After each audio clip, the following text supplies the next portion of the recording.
Hello bachcho, let's see the question. So the question says the depression of freezing point of 0.05 molar aqueous solution of the following compounds are measured.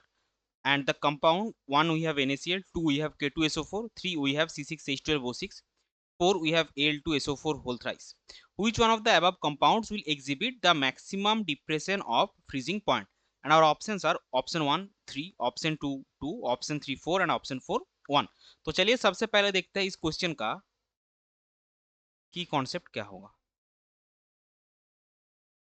सो इस question का की concept है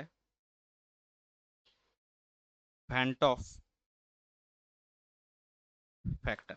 अभी देखिए जो हमारा question है depression of freezing point. So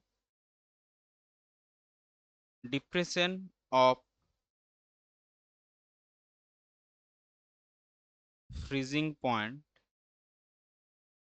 is given by delta T F is equal to I into K F into M. So K F सबका सेम ही होगा क्योंकि एक्वा सॉल्यूशन है, वाटर का केफ जाएगा, और एम जो है मोलालिटी वो भी सबका सेम है 0.05 molar. So delta T F सिर्फ आई के ऊपर वेरी करेगा. आई क्या है? Now I is the went of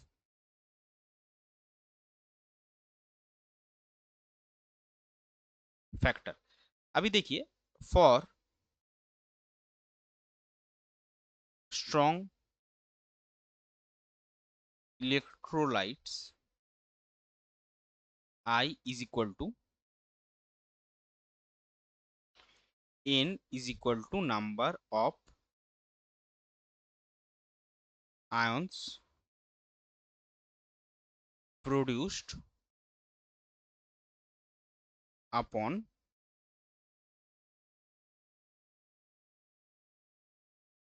dissociation. And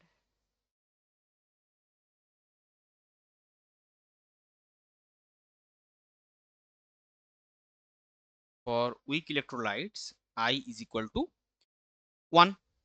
सो अभी देखते हैं एक के बाद एक क्या क्या है. तो सबसे पहले हमारे पास क्या है? NaCl.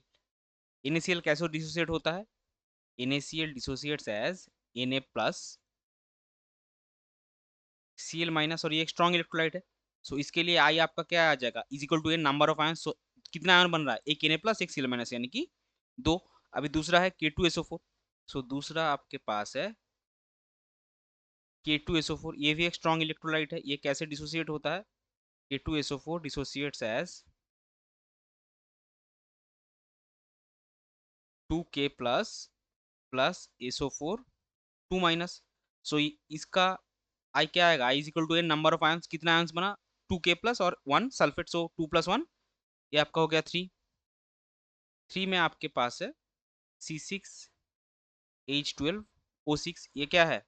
ये एक नॉन इलेक्ट्रोलाइट है. सो अगर ये नॉन इलेक्ट्रोलाइट है तो इसके लिए आई कितना आएगा? आई 1 आएगा. और 4 हमारे पास है Al2SO4 whole thrice. Al2SO4 whole thrice. So ये कैसे डिसोसिएट होता है? So Al2SO4 whole thrice dissociate as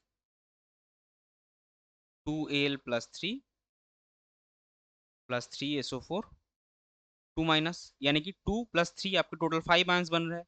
सो आई आएगा 5. अभी देखिए हमने पहले ही बोला था कि delta T F is equal to I into K F into M, और ये चारों जो स्पीसीज आपको गिवन है चारों सॉल्यूशन के लिए के एफ इंटू एम का वैल्यू सेम है. तो जिसका आई ज्यादा होगा उसका डेल्टा टी एफ ज्यादा होगा.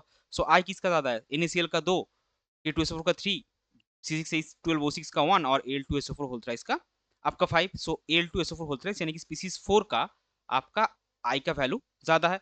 तो आपका करेक्ट फाइनल आंसर उसका भी. सो अगर उसका आई का वैल्यू ज्यादा है तो उसका maximum depression of freezing point आएगा.